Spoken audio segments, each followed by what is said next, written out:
Con muchísimo gusto les doy la bienvenida a esta transmisión del programa 4 de la segunda temporada 2024 de la Orquesta Filarmónica de la UNAM. Estoy aquí con todo el equipo de TV UNAM, muy cerca de la sala Nezahualcóyotl, y todo está listo para que comience nuestro concierto de hoy. Quédense con nosotros.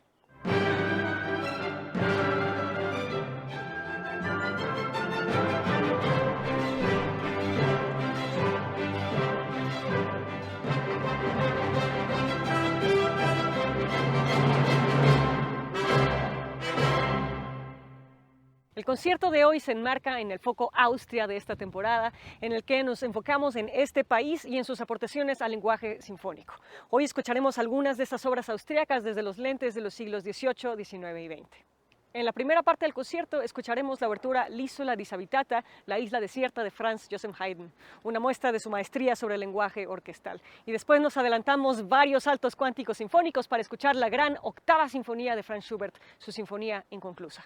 Y después del intermedio vamos a escuchar otro acercamiento a otra sinfonía inconclusa de Schubert, su 10ª sinfonía, a través del tejido restaurador del compositor italiano del siglo XX, Luciano Berio.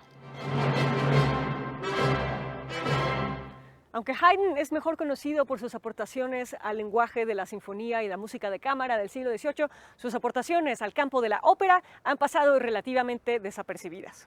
Como maestro de capilla de los Esterházy, Haydn debía componer por lo menos una ópera por año, lo cual lo llevó a componer más de 20 óperas.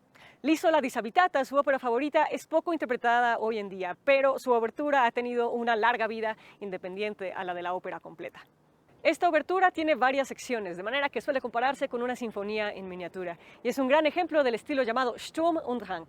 El estilo Sturm und Drang surgió durante el siglo XVIII en la literatura y en la música como respuesta y en contracorriente al racionalismo, el control y la elegancia que buscaba la Ilustración.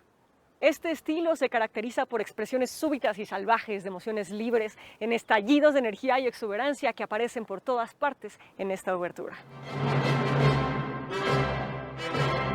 A lo largo de su breve vida, Franz Schubert escribió 8 sinfonías completas y dejó casi el mismo número de sinfonías inacabadas.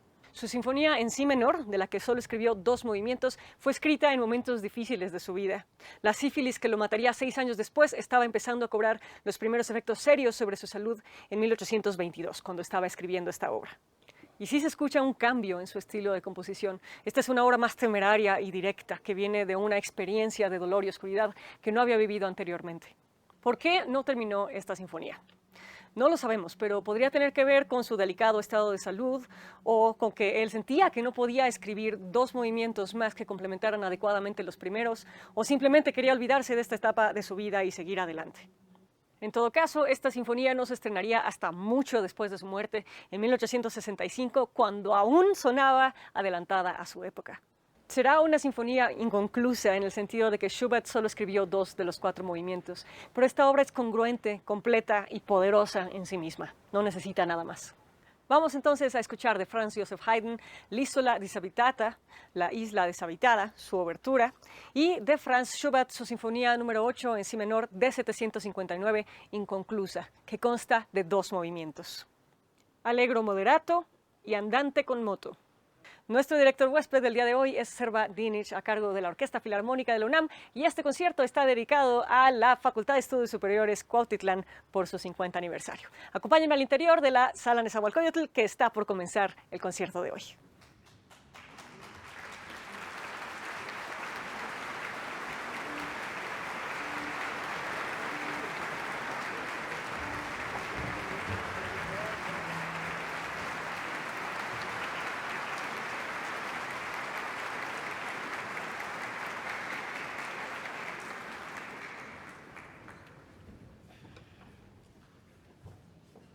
El dramático inicio en sol menor nos pone en la terrible situación de un grupo de personas que acaban de naufragar en una isla desierta.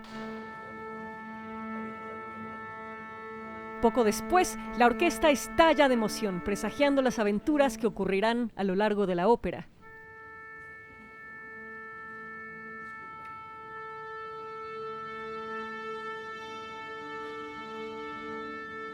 Un pequeño y elegante minué aparece de pronto, pero no antes de una última explosión de la orquesta con la que concluye esta sinfonía en miniatura.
Y así termina la primera parte de nuestro concierto de hoy. Y a continuación vamos a una entrevista con nuestra batuta huésped del día de hoy, el maestro Serva Dinic. Vamos a empezar el concierto con una sinfonía de Joseph Haydn que se llama La isla deshabitada. Una sinfonía que no se hace mucho, pero hay unas grabaciones, yo lo hago por la primera vez, pero me encantó esta sinfonía que no parece de Haydn, parece también un poco que hay un poco de Beethoven, hay de todo, es un temporal, una música, un vivace muy activo, muy vivo, que no es demasiado elegante como se oye en las obras de Haydn, pero tiene un parte menuet en la media parte que está muy interesante y me parece que lo que es lo gusta tocar, que es una cosa también técnicamente difícil para la orquesta y que estoy seguro que el público va a también disfrutar eso. La segunda obra que hacemos antes de descanso es la famosa La Sinfonía Inconclusa de Franz Schubert, una de las más conocidas, sino la más conocida de Schubert, que se llama Inconclusa por muchos motivos, pero el motivo más grande que tiene solo 2 movimientos. Y después del segundo movimiento termina la obra. Es una música maravillosa, mucha gente que escucha la música clásica, cierto que conoce esa obra, y es la música que gusta mucho al público. Pero para mí un favorito es Después de descanso, es la obra de Luciano Berio, un compositor italiano que se murió hace 22 años. Luciano Berio, que encontró los fragmentos de música de Schubert, que Schubert no terminó su sinfonía número 10, se murió antes, se murió muy joven, con 32 años. Entonces se quedaron esos fragmentos y Luciano Berio escribió una obra, compuso una obra con esos fragmentos en la manera de Schubert. Pero se nota también que Schubert, antes que se murió, tomaba la clase de contrapunto, se desarrolló como compositor. Qué lástima que no terminó esa obra, porque hay las armonías distintas, mucho más libres que las sinfonías que se escucharon en sus obras antes, como la Inconclusa. Entonces, Luciano Berio hizo una creación entre música en la manera de Schubert y su propia música, usando los mismos fragmentos de Schubert, pero en su idioma musical. Entonces tenemos 3 movimientos, es una sinfonía que dura casi 35 minutos, es de verdad una verdadera sinfonía con una mezcla de música en la manera de Schubert y la música auténtica de Luciano Berio. Me parece que la esencia en la época de Renaissance y de la época de todo, caminó en la misma calle con la música, porque ambas cosas fueron muy nuevas, avant-gardes también, y el pueblo se tuvo que educar en dos maneras, la manera de ciencia y la manera de cultura también. Y pienso que estas 2 cosas, sin hablar ahora que no se puede hacer una grabación si no hay la ciencia, si ahora cómo usar la inteligencia artificial. Yo tengo solo un miedo, hablando de inteligencia artificial, si se usa en la manera justa, podría ayudar mucho a todo el mundo. Esperamos solo que no lo usen por una manera equivocada, porque alguien me dijo, yo no sabía que ahora está en IQ de 160 y para un año puede llegar al IQ 1000, que es mucho más después inteligente que nosotros seres humanos, y eso es el único peligro. Pero la ciencia, si hablamos de matemática, la música no existe sin matemática. Porque la música, si se habla mucho de emociones, la música es una arte muy exacta. Nosotros tocamos eso que está escrito, poniendo 100 músicos juntos, no es otro que matemática. Deben contar, saber dónde entrar, dónde tocar, dónde hacer la pausa, el ritmo. Hay los ritmos muy complicados ahorita en Luciano Berio, y todo eso es también la matemática. La música casi que hace Berio que viene como de la película. Es desde la película, se puede oír, ahora no quiero decir es un cierto tipo de películas, pero es una cosa que viene de muy lejos. Él pidió que toda la orquesta tocase todo pianísimo, que se crea un ambiente verdaderamente como una cosa nueva, que no es una cosa real, que los escuchamos como la música, que uno pone en una otra dimensión. Y por eso supongo que Luciano Berio está más conectado con la ciencia. Mira, son obras verdaderamente distintas.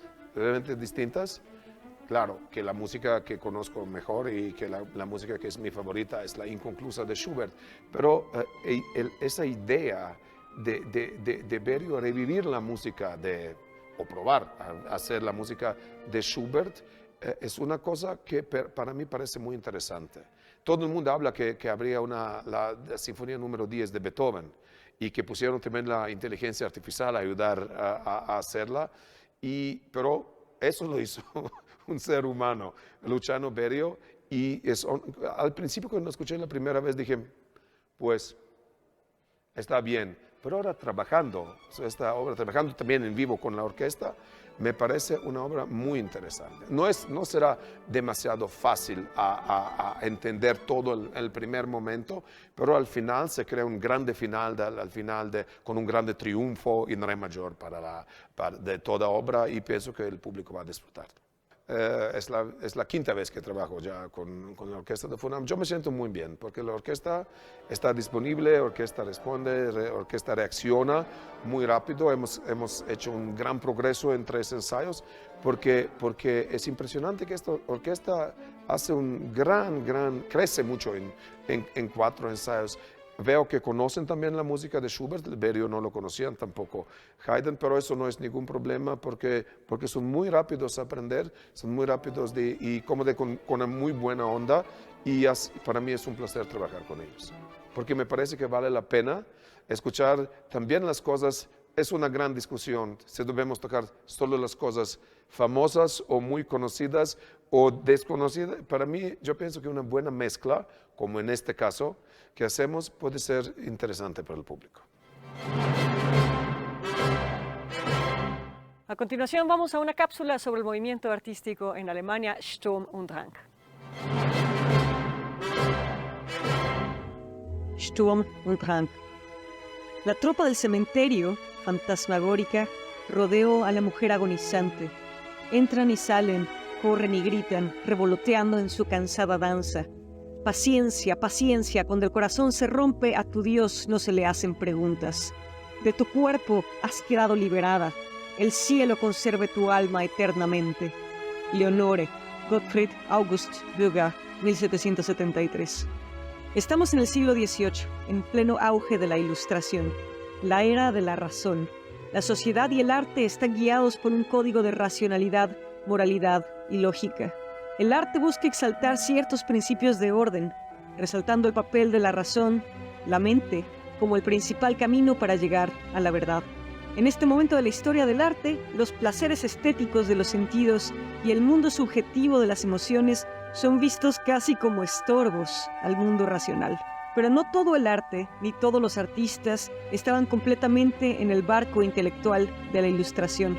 A mediados del siglo XVIII, en Alemania comenzó a anticiparse el siguiente giro de la rueda de la filosofía y la estética, cuando un grupo de artistas comenzó a expresarse de una manera que llegaría a ser nombrada Sturm und Drang, tormenta e ímpetu. Para el Sturm und Drang, el camino a la realidad era el mundo interno y subjetivo de las emociones. Entre más extrema la emoción, más real la experiencia humana.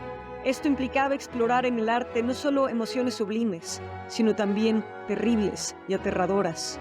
2 de los pensadores que más influenciaron este movimiento fueron Jean-Jacques Rousseau y Johann Georg Hamann, quienes decían que la existencia se aprende a través de la fe y los sentidos, no de la mente y la razón. Las obras de Shakespeare, muy anteriores pero que habían sido traducidas recientemente al alemán, también tuvieron un fuerte impacto sobre la expresión literaria alemana de esta época. En las novelas ilustradas, los personajes tradicionalmente tenían siempre motivaciones nobles y morales, y se exploraban temas convencionales de romance y familia. Pero uno de los pioneros del movimiento Sturm und Drang, Johann Wolfgang von Goethe, empezó a escribir obras en las que a sus personajes los motiva la avaricia, o la venganza, o el deseo, y llevan esa motivación a sus últimas consecuencias. Las acciones de sus personajes no siempre son racionales, a veces son turbulentas y violentas. El gótico fue una gran fuente de inspiración de historias y poemas que abrirían la puerta a géneros enteros, como el poema de terror Leonore con el que abrimos la cápsula. No es coincidencia que Immanuel Kant escribiera en este momento su crítica de la razón pura, que precisamente aborda las limitaciones de la mente como único instrumento para entender el mundo. Los personajes de las historias del Sturm und Drang no pueden cuadrar la subjetividad y emoción humana de su experiencia con la fría introspección que exigía la Ilustración. Y así, este movimiento deja en evidencia las limitaciones de la razón y abre meditaciones profundas sobre la naturaleza del bien y el mal. Este movimiento toma su nombre de una obra de teatro escrita por uno de sus más grandes exponentes, Friedrich Maximilian Klinger, en 1776. Y en efecto, en la literatura fue donde el Sturm und Drang cobró más fuerza. No solo Goethe y Klinger, también grandes luminarias como Friedrich Schiller y Heinrich Leopold Wagner. Pero el Sturm und Drang también tuvo ecos en otras artes. En las artes visuales comenzaron a aparecer pinturas de tormentas, de barcos naufragando, de catástrofes naturales. También comenzaron a popularizarse imágenes de visiones perturbadoras y de pesadillas. Joseph Vernet, Caspar Wolf, Philip James de Loutherbourg y Henry Fuseli fueron algunos de los pintores que buscaron generar terror con sus pinturas en este momento de la historia. En música, el Sturm und Drang no tuvo tanta presencia, pero también se hizo sentir. Las obras de Haydn y de Mozart suelen ser ilustradas, racionales, cuadradas, en tonalidades mayores casi siempre. Pero de vez en cuando estos compositores también incursionaron en exploraciones más oscuras, con tonalidades menores, melodías impredecibles y cambios intensos y rápidos de tempo y dinámica que reflejan estados del alma inestables. La influencia del Sturm und Drang en música empieza con Gluck, Mozart y Haydn, pero en las siguientes décadas también permeó en la música de Beethoven, Weber y Schubert. Y por esos momentos las nubes del Sturm und Drang comenzaron a transformarse en una tormenta mucho más potente que definiría el siglo XIX, el romanticismo, que terminaría por derrumbar la edad de la razón para dar paso al mundo de los sentidos y la expresión humana. Ahora toca el turno de escuchar un acercamiento muy distinto a otra obra inconclusa de Schubert, su 10ª Sinfonía.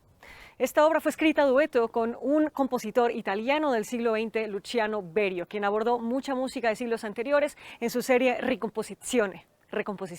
No intenta reconstruir la 10ª Sinfonía como Schubert lo hubiera escrito, sino un poco como aquí se reconstruyeron las pirámides, poniéndoles piedritas de tezontle a las partes reconstruidas para que quede súper claro qué es original y qué es reconstrucción. Schubert solo dejó bocetos de su 10ª Sinfonía y Berio se encarga de pegarlos utilizando una especie de tejido musical y llenando también esos espacios con fragmentos de los mismos bocetos o con citas de otras obras de Schubert o con fragmentos de música propia. Todas las partes reconstruidas se anuncian con un instrumento que no existía a la muerte de Schubert, la celesta, con su sonido como de otro mundo, y deben de tocarse planas, sin expresión, casi sin sonido y distantes.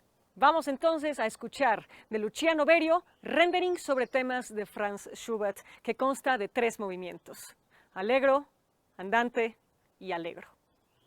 Nuestra batuta huésped del día de hoy es el maestro Serva Dinic. Acompáñenme al interior de la sala Nezahualcóyotl, que está por empezar la segunda parte de nuestro concierto de hoy.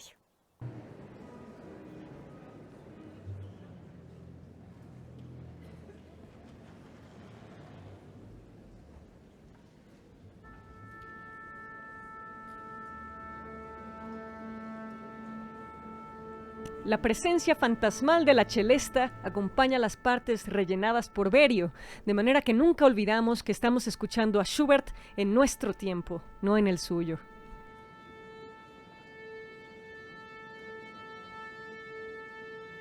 En sus últimos días, Schubert tomó clases de contrapunto, y esto puede escucharse en los 2 últimos movimientos del Rendering.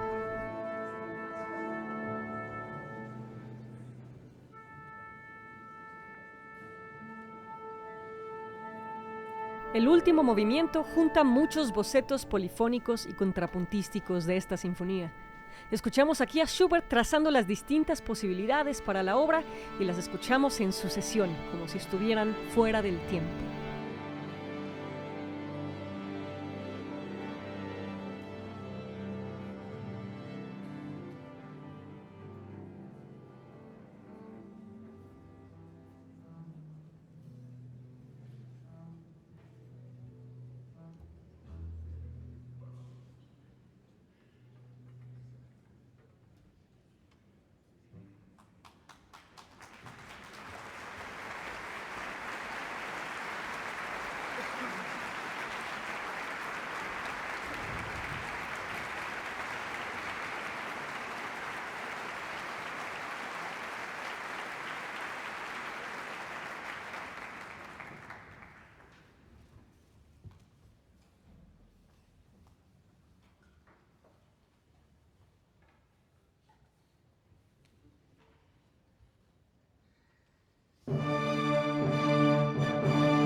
Y así termina nuestro concierto de hoy, que fue este diálogo entre siglos, comenzando por el siglo XVIII con Haydn, pasando al siglo XIX con Schubert y luego visto desde el lente de Luciano Berio en el siglo XX. Esperemos que lo hayan disfrutado. Si disfrutaron de esta transmisión, síganos acompañando en futuras transmisiones. Estaremos, como siempre, por TV UNAM y Radio UNAM. Hasta la próxima.